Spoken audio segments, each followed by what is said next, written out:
Bonsoir à tous, j'espère que vous allez bien.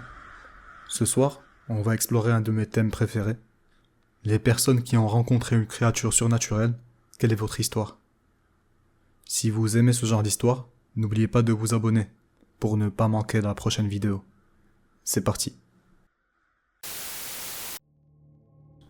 J'avais 7 ou 8 ans à l'époque, et je rendais visite à mes grands-parents paternels avec le reste de ma famille. Ils vivaient au fond des bois, et j'ai toujours détesté cet endroit, parce que j'avais l'impression que quelque chose m'observait en permanence, et que l'endroit était tout le temps étrangement silencieux. Même les grillons ne faisaient pas de bruit. Mon petit frère et moi, on se partageait un lit, dans une chambre au rez-de-chaussée. On dormait de manière croisée. Mon frère dormait à une extrémité, la tête contre la fenêtre et le mur, et moi à l'autre extrémité, face à la fenêtre. Ce matin-là, je me suis réveillé le premier. Le soleil était brillant, et il donnait à la pièce un air doré à travers les rideaux.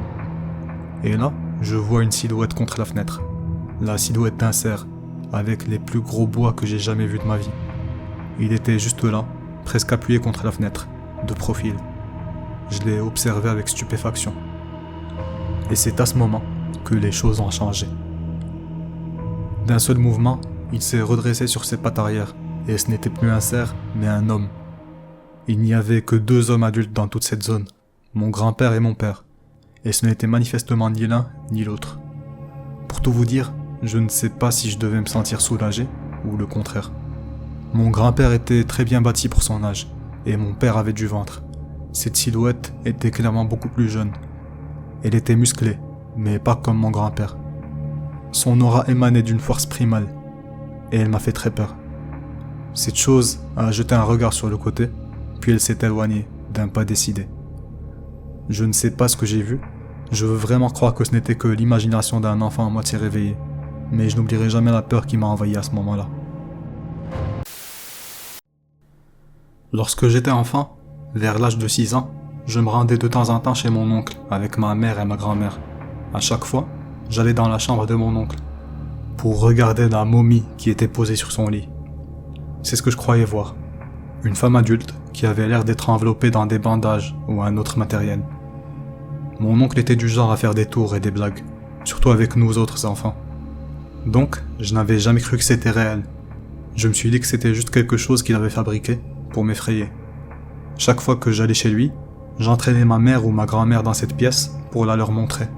Et à chaque fois, elles prétendent ne pas pouvoir voir cette momie qui était allongée sur le lit. Un jour, après avoir traîné ma mère et ma grand-mère dans la chambre, elles ne m'ont à nouveau pas cru, mais je suis resté, après qu'elles soient sorties, pour observer la momie. Je suis resté devant la porte, le plus loin possible, face au côté gauche du lit. Je n'ai pas lâché la momie des yeux. Tout à coup, elle s'est dressée sur le lit. Elle s'est tournée vers moi. Je me suis figé. Quand la chose a commencé à descendre du lit, en se dirigeant vers ma direction, je me suis souvenu que j'avais des jambes, et j'ai couru. Des années plus tard, ma mère nous a emmenés, un ami et moi, chez mon oncle pour garder le chien pendant son absence. Il se trouve que nous allions passer la nuit dans sa chambre. La chambre avait été changée, et il n'y avait pas de momie cette fois-ci. Mais le fait de raconter cette histoire a suffi à nous effrayer toutes les deux pendant toute la nuit, même si ça ne nous a pas empêchés de dormir.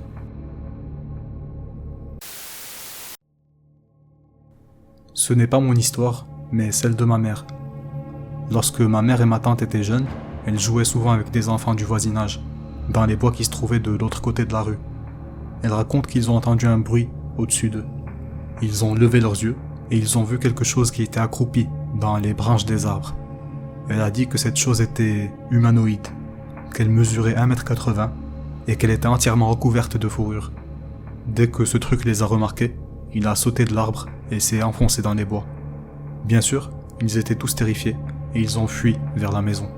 Ils n'ont jamais revu la chose, mais ma mère et ma tante sont persuadées que c'est arrivé. Ça s'est produit quand j'avais 7 ans. J'ai grandi sur une base militaire et on vivait dans des logements familiaux. Je ne suis pas tout à fait sûr de l'âge des maisons, mais notre sous-sol était équipé d'un abri anti-atomique, donc je dirais que la maison datait au moins des années 50. Je venais de me casser la jambe, et donc mon père a placé mon lit dans le salon et a installé mon ordinateur juste à côté, pour que je puisse jouer quand je voulais. On m'a également donné une poêle et une casserole, au cas où j'aurais besoin de quelque chose au milieu de la nuit. Il est je ne sais quelle heure, et je suis réveillé par un bruit sourd. Je regarde autour de moi, et je ne vois rien, jusqu'au moment où je remarque une main qui sort de l'entrée du salon.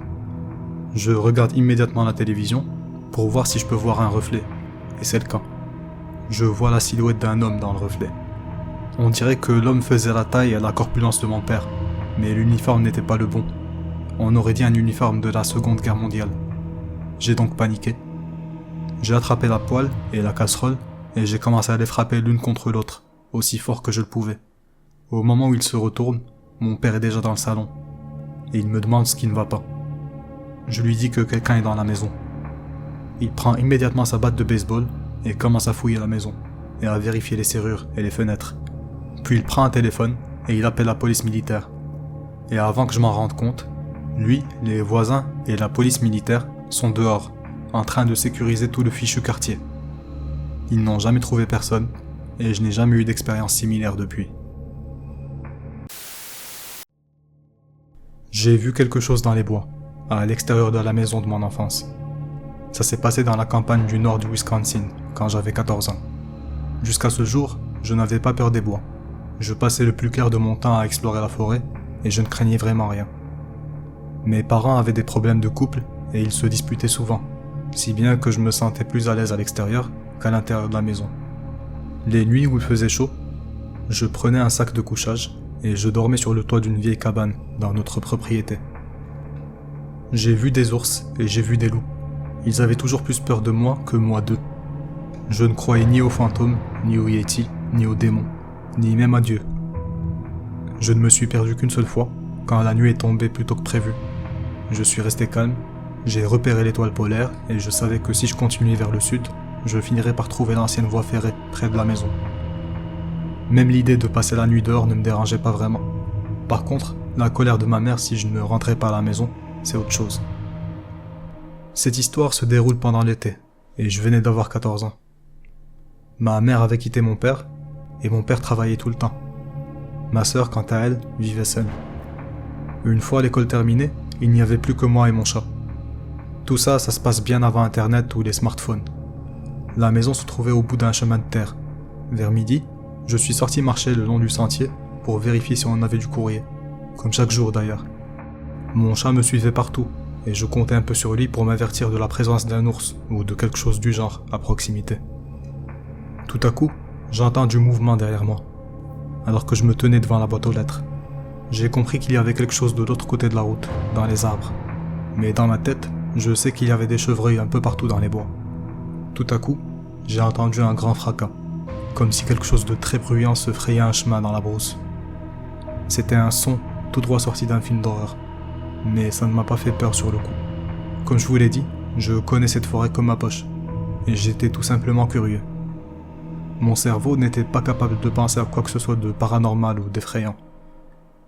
J'ai simplement mis le courrier sur mon bras, et je suis allé dans les bois pour voir ce que c'était. Mon chat m'a suivi de près. Après avoir parcouru une dizaine de mètres, j'ai remarqué un truc qui m'avait échappé auparavant. Il n'y avait aucun bruit. C'était une belle journée de juin, et il n'y avait pas un oiseau qui chantait. Il n'y avait pas d'insectes, pas de bruissement de feuilles. C'était absolument silencieux. Au moment où je pensais à ce silence bizarre, j'ai eu le sentiment étrange que quelque chose m'observait. Je me suis arrêté immédiatement. J'ai commencé à scruter les bois, à la recherche d'un cerf. Les chasseurs sauront de quoi je parle quand je dis qu'il faut chercher la forme d'un cerf, plutôt que d'essayer de le repérer par ses couleurs. Et c'est alors que je l'ai aperçu. 2 pattes brunes en fourrure. Le haut de l'animal était caché par des branches en arbre. Au moment où j'allais lancer un soupir de soulagement, mon chat s'est mis à siffler. J'ai baissé mon regard et j'ai vu que ses poils étaient complètement hérissés et que son dos était voûté. Il regardait la même chose que moi. J'ai relevé les yeux et j'ai vu les pattes bouger. Mais cette chose ne marchait pas comme un cerf, mais comme un humain. Après ça, tout s'est passé très vite. J'ai laissé tomber le courrier, j'ai pris mon chat par la peau du cou et j'ai couru. Mais j'ai entendu cette chose courir aussi après moi. J'ai remonté l'allée, je suis rentré à la maison, j'ai fermé la porte à clé et j'ai couru encore vers le téléphone. J'ai appelé mon voisin, qui était ancien chef de police. Il est venu immédiatement avec son pistolet. Il a vérifié l'endroit, mais il n'a rien trouvé. J'étais tellement hystérique que j'étais en larmes. Il est resté avec moi jusqu'à ce que je puisse joindre ma mère pour qu'elle vienne me chercher. Bien sûr, il pensait que j'étais complètement défoncé, ou que je délirais, mais je sais ce que j'ai vu, et ce que j'ai ressenti. C'était en plein jour. Je ne me suis plus jamais senti en sécurité dans ces bois, et j'ai cessé de dormir dehors. J'étais l'enfant le plus calme et le plus raisonnable de la famille, et je n'avais jamais eu peur de quoi que ce soit auparavant. J'avais le numéro du voisin juste au cas où, pour les urgences, mais je ne l'avais jamais appelé dans le passé. C'est dire à quel point j'étais secoué. J'étais gêné quand lui et ma mère m'ont regardé comme si j'étais un idiot. Et même chose plus tard, quand mon père ne m'a pas cru non plus. Pas une seule fois, mon instinct ne m'a fait réagir comme ça dans les bois. Jusqu'à ce moment précis, où j'ai réalisé sans l'ombre d'un doute que j'étais une proie. Et où j'ai couru pour sauver ma vie.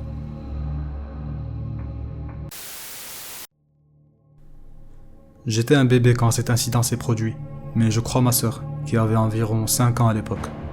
Mes cousins, mes tantes, mes oncles étaient à une fête d'anniversaire, pendant un samedi, dans la maison de ma grand-mère à Houston. Tous les adultes étaient à l'intérieur de la maison, à la nuit tombée, mais mes cousins les plus âgés, qui avaient de 4 à 8 ans, jouaient dehors avec ma sœur. Et c'est là qu'ils ont vu un oiseau bizarre, perché sur un arbre. Ma sœur n'est pas sûre de qui l'a remarqué en premier, mais bientôt, tous les cousins l'ont vu aussi. Cet oiseau les regardait fixement.